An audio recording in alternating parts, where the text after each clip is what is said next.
जय हिंद दोस्तों। इस वीडियो में हम चार्टर एक्ट एवं अधिनियमों के बारे में पढ़ेंगे। चार्टर एक्ट एवं अधिनियम बहुत ही इम्पोर्टेंट टॉपिक है। इसमें से भी अंग्रेज़ों ने जब शासन किया तो बीच बीच में कई से एक्ट आए और कई अधिनियम आए। देखेंगे कब एक्ट कौन कौन सा एक्ट कब आया और अधिनियम कब आया, उससे संबंधित क्या विषय था, उसमें क्या इम्पोर्टेंट विषय थे। इसको समझने के लिए थोड़ा हिस्ट्री जान लेते हैं, थोड़ा हम उसका बैकग्राउंड पृष्ठभूमि अपना जान लेते हैं, तो ये चीज़ें जल्दी आपको मेमोराइज हो जाएंगी, याद हो जाएंगी। क्या हुआ था, आपको पता है कि जो है भारत पे मुग़लों का शासन था। काफ़ी लंबे समय तक मुग़ल जो है भारत पे शासन करते रहे और 1757 तक आते आते उत्तर मुग़ल काल में जो मुग़ल बादशाह थे वो कमज़ोर होते गए, उनका पतन हो गया। यानी मुग़ल शासन का पतन 1757 तक आते आते मुग़ल शासन का पतन होने लगा था और धीरे धीरे क्षेत्रीय राज व्यवस्था पनपने लगा था। इसी क्रम में जो बंगाल का उदय हुआ था, जिसका बोलते हैं संस्थापक मुर्शिद कुली खां को बोला जाता है। तो ऐसे छोटे छोटे राजा के ही अंदर काम करने वाले जो है अब विद्रोह करके छोटे छोटे राज्यों के रूप में उभरने लगे थे। तो हुआ क्या कि 1757 तक भारत पे जो है कोई एक खाली क्या बोलते राजा नहीं था उत्तर मुग़ल काल में। तो अंग्रेज़ क्या हुआ, आपको पता है 1600 ईस्वी में ईस्ट इंडिया कंपनी के माध्यम से ईस्ट इंडिया कंपनी की स्थापना होती है और भारत में व्यापार करने के लिए ये आते हैं। तो वो धीरे धीरे व्यापार कर रहे होते। इस का प्लासी का युद्ध होता है, जिसमें प्लासी का युद्ध, ये 1757 का युद्ध और 1764 का युद्ध, ये दो अंग्रेज़ों के विस्तार में बहुत महत्वपूर्ण युद्ध माने जाते हैं। 1757 का युद्ध, जिसको प्लासी का युद्ध बोल देते हैं, ये बंगाल का नवाब जो सिराजुद्दौला था, सिराजुद्दौला अंग्रेज़ों के मध्य हुआ। सिराजुद्दौला और अंग्रेज़ों के मध्य जो है 1757 का प्लासी का युद्ध हुआ, जिसमें अंग्रेज़ जो है विजयी हुए। तो अंग्रेज़ विजयी होते ही क्या किए, बंगाल के क्षेत्र पे अपना कब्जा कर लिया। चूँकि उस समय बंगाल का क्षेत्र बहुत धनाढ्य क्षेत्र माना जाता, बहुत समृद्ध क्षेत्र माना जाता था। तो 1757 में अंग्रेज़ों ने बंगाल के क्षेत्र पे अधिकार कर लिया। उसके बाद 1764 के युद्ध में क्या होता है, बक्सर का युद्ध जो फेमस होता है, बिहार के क्षेत्र में हुआ था। अंग्रेज़ों के साथ मिल के युद्ध करते हैं। इस युद्ध में भी अंग्रेज़ विजयी होते हैं। इस युद्ध में जो चूँकि 3 क्षेत्र के राजाओं को पराजित किया अंग्रेज़ों ने, तो अब उसमें दिल्ली के भी राजा थे, दिल्ली का भी राजा था। तो उस समय चूँकि दिल्ली का राजा को ही माना जाता था कि भारत पे राज्य करेगा, तो दिल्ली के राजा को भी पराजित किया। तो इस युद्ध में अंग्रेज़ों की विजय के बाद अंग्रेज सुनिश्चित हो गए कि उनका आधिपत्य पूरे भारत पे हो गया। अब वो अपना पूरा विस्तार कर सकते हैं, पूरा कंट्रोल कर सकते हैं भारत को। तो अब हुआ क्या कि अंग्रेज़ जो है चूँकि 1764 के युद्ध के बाद पूरा श्योर हो गए, पूरे भारत पे अधिकार अपना जताने लगे, अब अपना प्रशासनिक विस्तार करने लगे, अपने मन मुताबिक कंट्रोल करने लगे। उनका मेन मोटो था विस्तार करने का कि वो भारत से धन लूट के ले जाए, धन अर्जन करें और वो शोषण के माध्यम से अर्जन करें। तो क्या हुआ, जब अंग्रेज़ों का विस्तार होना, हर क्षेत्र में अंग्रेज इंटरफेयर करने लगे, तो उस क्रम में वो धन को अर्जित करने के लिए बहुत शोषण किए। तो जो उस समय के अंग्रेज अधिकारी होते थे, वो क्या करते थे, धन अर्जन करके खुद के हित में वो पैसे लेने लगे, जिससे क्या हुआ कि जो है कंपनी का एक इमेज जो है ब्रिटेन में जो है बहुत बेकार छवि बनी और वहाँ अराजकता की स्थिति पैदा हो गई। तो अब चूँकि कंपनी के अधिकारियों पे नियंत्रण किसी का था नहीं, कंपनी के अधिकारी अपने मन मुताबिक जो है कानून बनाते थे और उस कानून के माध्यम से जो है राजस्व वसूलते थे और अपना धन अर्जन करते थे। शोषण गवर्नर आए जिन्होंने क्या किया, अपना एक कानून लगाया, कोई ना कोई कानून लगाया और उसके माध्यम से धन अर्जन किया। तो यही हुआ कि जो 1764 के बाद हुआ क्या, अंग्रेज अधिकारी जो ज़्यादा धन अर्जन करने शोषण के माध्यम से, इससे ब्रिटेन में जो कंपनी में अराजकता का असंतोष का माहौल पैदा हुआ। तो अब कंपनी पे नियंत्रण स्थापित करने की कोशिश की गई ब्रिटिश संसद द्वारा। कंपनी पे नियंत्रण स्थापित की, कंपनी के कानूनों पे नियंत्रण स्थापित करने के क्रम में कंपनी को सुचारू रूप से भारत में लंबे समय तक चलाने के लिए क्या हुआ, कंपनी पे नियंत्रण की ज़रूरत थी। तो उसी क्रम में क्या किया, कई नियम लाए गए। उसको ही हम चार्टर एक्ट बोलते हैं या अधिनियम, चार्टर एक्ट बोलते हैं या ओके, तो देखेंगे ये चार्टर, पहले चार्टर एक्ट था, बाद में अधिनियम कब हो गया उसको हम देखेंगे। तो ये तो समझ में आया कि चार्टर एक्ट और अधिनियम क्या है कि ब्रिटिश सरकार द्वारा समय समय पर जो है कई सारे नियम कंपनी पे, ईस्ट इंडिया कंपनी पे नियंत्रण बनाए रखने के लिए समय समय पर कई सारे अधिनियम एक्ट बनाए गए।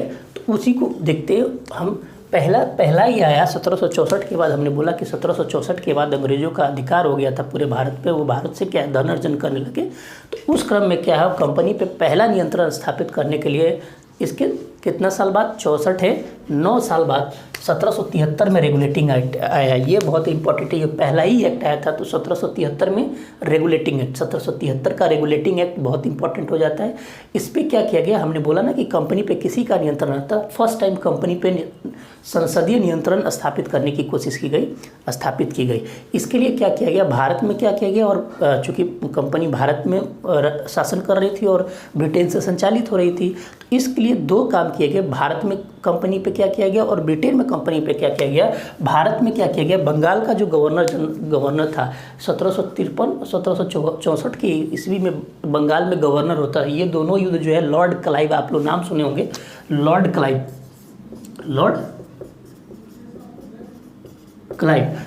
क्लाइव जो है इसमें बंगाल का गवर्नर था। तो इसको फर्स्ट बंगाल का गवर्नर कहा जाता है, लॉर्ड क्लाइव को। तो जो उस समय क्या है बंगाल का गवर्नर होता था, उसको क्या किया था, बंगाल का गवर्नर जनरल बना दिया गया। तो इस समय 1773 में, चूँकि ये लॉर्ड क्लाइव 1757 में था और 1764 में था, लेकिन रेगुलेटिंग एक्ट आता है 1773 में। तो उस समय जो बंगाल में गवर्नर था वो था वारेन हेस्टिंग्स। कौन था, वारेन हेस्टिंग्स, ये नाम याद रखिए, वारेन हेस्टिंग्स। तो इस रेगुलेटिंग एक्ट के तहत क्या कहा गया कि जो बंगाल में गवर्नर है उसको बंगाल का गवर्नर जनरल का पद खत्म करके बंगाल का गवर्नर जनरल बनाया गया। जो बंगाल का गवर्नर कहलाता था उसको बंगाल का गवर्नर जनरल कहा जाने लगा। तो चूंकि उस समय वारेन हेस्टिंग्स बंगाल का गवर्नर था, तो ये अंतिम गवर्नर हुआ और प्रथम गवर्नर जनरल हुआ। पहला पॉइंट, रेगुलेटिंग एक्ट 1773 के से ही वारेन हेस्टिंग्स जो था वो बंगाल का अंतिम गवर्नर हुआ और प्रथम गवर्नर जनरल हुआ। क्यों, क्योंकि इसी रेगुलेटिंग एक्ट में जो है गवर्नर जनरल का पद की स्थापना की गई थी। प्रथम बार गवर्नर जनरल का पद यहीं से आया था। तो चूँकि उस समय वारेन हेस्टिंग्स बंगाल में शासन कर रहा था, गवर्नर था, तो इसको बंगाल का गवर्नर ये था। तो यहाँ तो ये पद खत्म कर दिया गया, तो ये अंतिम हो गया। तो ये वारेन हेस्टिंग्स बंगाल का अंतिम गवर्नर था और प्रथम गवर्नर जनरल था। एक हम separate video governor general, Bharat के गवर्नर जनरल और वायसराय पे बनाएंगे कि कौन प्रथम कौन अंतिम था, उससे रिलेटेड, उससे भी एक प्रश्न जरूर पूछने के चांसेस है। ये हुआ। तो बंगाल के गवर्नर को बंगाल का गवर्नर जनरल कहा जाने लगा। और 1774 में इसी रेगुलेटिंग एक्ट के तहत 1774 में कलकत्ता में सर्वोच्च न्यायालय की स्थापना की गई। सर्वोच्च न्यायालय की ये कंपनी में अगर कोई नियम तोड़ता है तो उस पर कानूनी कार्रवाई करने के लिए 1774 में क्या है, कलकत्ता में सर्वोच्च न्यायालय की स्थापना की गई, जिसके प्रथम मुख्य न्यायाधीश थे एलिजा एम्पे। ये एक पहला काम भारत में हुआ। और ब्रिटेन में क्या हुआ, ब्रिटेन में कंपनी पे चूँकि कंपनी में कई सारे निवेशक थे, तो वहाँ का कोर्ट ऑफ प्रोप्राइटर बनाया गया, निवेशकों का समूह गया। कितने लोग ऐसे हैं जिन्होंने कंपनी में निवेश किया गया, तो उनको कहा गया कोर्ट ऑफ प्रोप्राइटर्स, निवेशकों का समूह बनाया गया। और उन समूह में जितने भी सदस्य थे उन लोगों ने मिल के कोर्ट ऑफ डायरेक्टर्स 24 सदस्यों के स्क्वाड को कोर्ट ऑफ डायरेक्टर कहा गया। और इस 24 सदस्यों में से आपस में एक अध्यक्ष चुन लिए जाते थे, जो इस कंपनी का, ईस्ट इंडिया कंपनी का कार्यकारी अध्यक्ष होता था, और एक उपाध्यक्ष चुन लिए गए। तो इसी 1773 के हिसाब से 1773 में क्या कहा गया, कंपनी पर पहली बार संसदीय नियंत्रण स्थापित हुआ। भारत में 2 काम किए गए। बंगाल के गवर्नर को गवर्नर जनरल कहा गया, तो लास्ट गवर्नर है वारेन हेस्टिंग्स और प्रथम गवर्नर जनरल वारेन हेस्टिंग्स। और 1774 में कलकत्ता में सर्वोच्च न्यायालय की स्थापना की गई, जिसके प्रथम न्यायाधीश थे एलिजा एम्पे। इसके साथ ब्रिटेन में 2 काम किया गया, कोर्ट ऑफ प्रोप्राइटर्स, निवेशकों का समूह बनाया गया, और ये समूह के सदस्य मिलकर एक कोर्ट ऑफ डायरेक्टर्स के समूह को बनाते हैं, ये आपस में एक अध्यक्ष चुन लेते हैं जो कंपनी का कार्यकारी अध्यक्ष होता है। इसके बाद थोड़ा कंपनी पे और नियंत्रण करने के लिए तथा उसके प्रसार को विस्तार देने के लिए क्या किया गया, इसके बाद 1784 में पिट्स इंडिया एक्ट लाया गया। पिट्स इंडिया एक्ट में कुछ नहीं किया गया, इसी का मॉडिफाइड वर्जन किया कि जो कोर्ट ऑफ डायरेक्टर में 24 सदस्य थे, इन लोगों ने मिलकर बोर्ड ऑफ कंट्रोल की स्थापना की, जिसमें से 6 सदस्य रहे थे, और इसमें से एक सदस्य जो है ब्रिटिश मंत्रिपरिषद का सदस्य होता था। जो मंत्रिपरिषद होती है, ब्रिटिश मंत्रिपरिषद का, यानी सरकार चलाने के लिए एक मंत्रिपरिषद का गठन किया जाता है। उस सदस्य, इस 6 सदस्यों में से उसमें से एक सदस्य होता था जो इस बोर्ड ऑफ कंट्रोल का अध्यक्ष होता था, और वही कार्यकारी अध्यक्ष होता है था ईस्ट इंडिया कंपनी का। तो बस यही इंपॉर्टेंट है, पिट्स इंडिया एक्ट के मार्फत क्या किया गया, तो बोर्ड ऑफ कंट्रोल का 6 सदस्यीय बोर्ड ऑफ कंट्रोल की स्थापना की गई थी, जिसमें एक सदस्य ब्रिटिश मंत्रिपरिषद का सदस्य होता था, जो कि अध्यक्ष होता था। उसके बाद 1813 का चार्टर एक्ट आया। 1813 का चार्टर एक्ट इम्पोर्टेंट, इस समय जो है औद्योगिक क्रांति चालू हो गया था। इस समय क्या 1813 ईस्वी तक क्या है, ब्रिटेन में, इंग्लैंड में जो है औद्योगिक क्रांति का प्रारंभ हो चुका था, और व्यापार को लेके बहुत जागरूकता आ गई थी। लोग व्यापार करने को लेके बहुत ही प्रोत्साहित हो गए थे।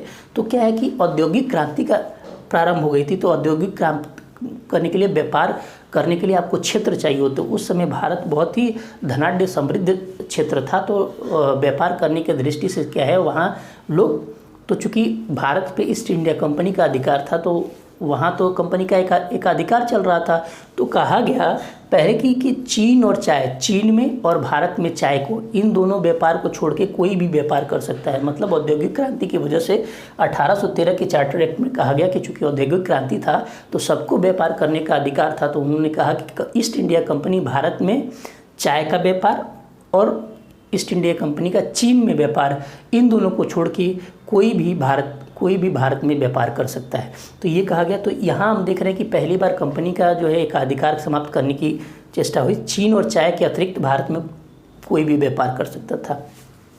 इसके बाद कंपनी, ईस्ट इंडिया कंपनी जो है 1 लाख तक शिक्षा पे खर्च करेगी भारत में प्रतिवर्ष। ये चूँकि एक प्रलोभन दिया गया उस समय, चूँकि बहुत सारे, एक ईस्ट इंडिया कंपनी यहाँ के पूरे भारत पे कब्जा कर रही थी। अब व्यापार करने के लिए बहुत सारे लोग आने वाले थे, तो उसको भारत के लोगों को प्रलोभन देने के लिए क्या किया गया, कंपनी ने कहा कि 1 लाख रुपया वो भारत के जो लोग हैं उन पे शिक्षा देने के लिए खर्च करेगी। और साथ ही इसी 1813 के चार्टर एक्ट के तहत में ब्रिटेन में जो ईसाई लोग थे, ईसाई धर्म के प्रचार के लिए जो ईसाई मशीनरियाँ बनी थी, उनको छूट दी गई कि आप भारत में जाके अपने धर्म का प्रचार करें। तो ये 3 इंपॉर्टेंट पॉइंट, इसमें पहली बार प्रयास किया गया कंपनी के एक अधिकार को ख़त्म करने के लिए, और ईसाई मशीनरियों का प्रारंभ इसी चार्टर एक्ट का के तहत हुआ। उसके बाद 1833 का चार्टर एक्ट, ये 1833 का चार्टर एक्ट, इसमें कंपनी के पूरा एकाधिकार को समाप्त कर दिया है। क्या कंपनी के एकाधिकार को समाप्त करने का क्या मतलब है, चूँकि भारत में कंपनी का ही पूरा एकाधिकार था, जो भी व्यापार करना था कंपनी के थ्रू ही करना था।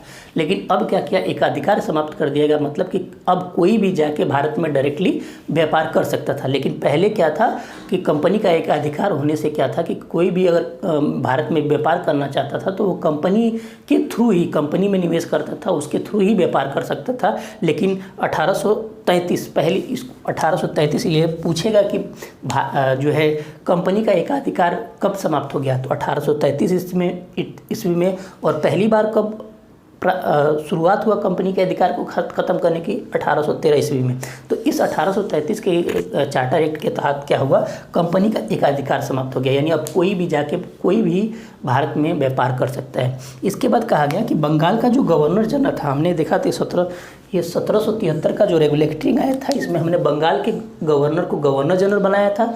तो बंगाल का चूँकि बंगाल का गवर्नर उसमें वारेन हेस्टिंग्स था, तो इसको हम अंतिम गवर्नर ने कहा और प्रथम गवर्नर जनरल कहा।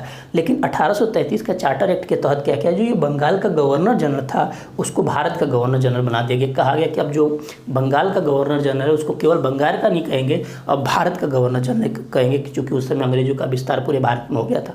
तो ये कहा गया। उस समय जो गवर्नर जनरल था वो विलियम बेंटिंग था, लॉर्ड विलियम बेंटिंग उस समय शासन कर रहा था। तो ये अब चूँकि 1833 में ये भारत का गवर्नर जनरल का पद आया, तो उस समय काम कौन कर रहा था? William Bentinck. तो ये अंतिम बंगाल का अंतिम गवर्नर जनरल हो गया और भारत का प्रथम गवर्नर जनरल हो गया। यानी ये बंगाल का अंतिम गवर्नर जनरल हो गया। क्यों? क्योंकि इसी टाइम काम कर रहा था, इस पद को तो समाप्त कर दिया गया, तो जो काम करेगा वही तो लास्ट होगा ना। तो बंगाल का ये अंतिम गवर्नर जनरल था और भारत का प्रथम गवर्नर जनरल था लॉर्ड विलियम बेंटिक। यहाँ बंगाल का अंतिम गवर्नर था ये, और प्रथम गवर्नर जनरल था वारेन हेस्टिंग्स, और विलियम बेंटिक जो है बंगाल का अंतिम गवर्नर जनरल था और भारत का प्रथम बंगाल के गवर्नर जनरल का पद यहाँ से शुरू होके यहाँ तक चलता है और यहाँ के बंगाल के गवर्नर जनरल का पद समाप्त हो जाता है, यहाँ से शुरू होता है भारत का गवर्नर जनरल का। उसके बाद क्या कहा कि लॉर्ड मैकाले को एक विधिक सलाहकार कंपनी में जो है चूँकि जो नियम बनाए तो वो विधि तौर से सही होना चाहिए, लोगों को लगना चाहिए कि मेरे ऊपर शोषण का भाव नहीं हो रहा था। उसके लिए एक लॉर्ड मैकाले नामक व्यक्ति को जो है विधिक सलाहकार बनाया गया। उसके बाद इसी एक्ट के तहत, ये 1833 के एक्ट के तहत 1843 में एलन बरो ने जो है दास प्रथा को समाप्त कर दिया। उस समय भारत में बहुत रूढ़ी प्रथाएं चल रही थी, बहुत सारे ऐसे प्रथाएं थी जो बहुत मानवीय दृष्टि से बहुत ही अमान्य थे। तो उसमें रूढ़िवादी प्रथा चल रही थी। तो उसमें क्या है, दास प्रथा भी एक था कि 1843 में इसी 1833 के चार्टर एक्ट के तहत एलन बरो ने दास प्रथा को समाप्त कर दिया। याद रखिएगा ये नाम, एलन बरो ने कब? 1843 में। किसको? दास प्रथा को। तो एलन बरो ने।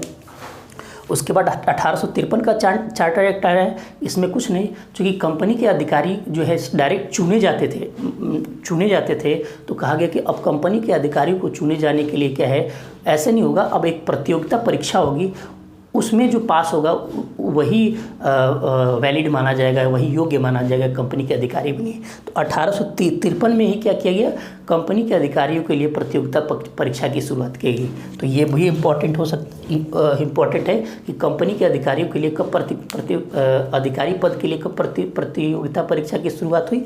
1853 में। तो हम देखें ये 5 हमने चार्टर एक्ट देखे और 5 में से बहुत इंपॉर्टेंट पॉइंट निकल के आएंगे। नेक्स्ट वीडियो में हम 5 और चार्टर एक्ट को देखेंगे या अधिनियम को देखेंगे जो परीक्षा के अब जो 5 आएंगे वो बहुत इंपॉर्टेंट होंगे।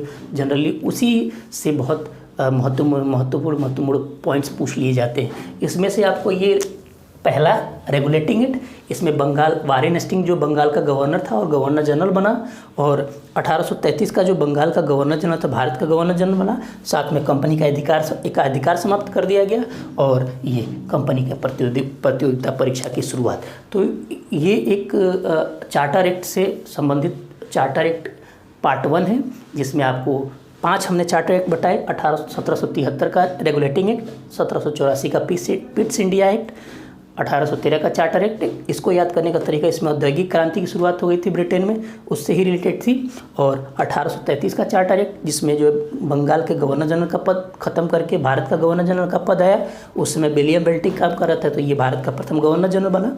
और 1853 का चार्टर एक्ट। इसके बाद देखेंगे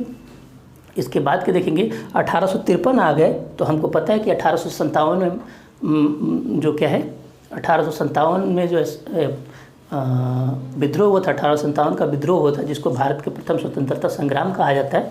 तो 1857 के बाद क्या होता है, चूँकि 1857 की इतनी बड़ी क्रांति हो जाती है, तो क्रांति होने के बाद क्या है कि ये जो चार्टर एक्ट, जो कंपनी चार्टर एक्ट होता है, उसको ख़त्म कर दिया जाता है और कंपनी का अधिकार डायरेक्ट जो है ब्रिटिश क्राउन को दे दिया जाता है। तो वहाँ से जो है अधिनियम, अब वहाँ से जो नियम जो बिल जो भी एक्ट बन के आता है उसको हम अधिनियम बोलते हैं। तो उस समय देखेंगे जो भारत का गवर्नर जनरल था उसका पद खत्म हो जाएगा, और चूँकि अब डायरेक्ट ब्रिटिश क्राउन शासन करने लगी थी, तो उसका रिप्रेजेंटेटिव रहेगा जिसको हम वायसराय बोलते हैं। तो देखेंगे 1857 इसके बाद जो है जो अधिनियम आएगा उसमें वायसराय का पद आएगा। तो बंगाल का गवर्नर जनरल, भारत का गवर्नर जनरल को सब्सक्राइब कर लें, लाइक करें और शेयर करें, साथ ही साथ इसको फोकस से के देखें तो आपका सिलेक्शन पक्का होगा। इन्हीं मेरे पढ़ाए हुए ही टॉपिक में से आपको देखेंगे मैक्सिमम क्वेश्चन टच मिलेंगे, ठीक है ना। तो आप मेरे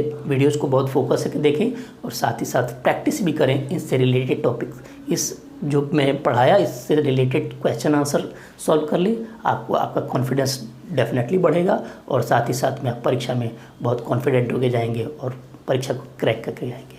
ओके, जय हिंद।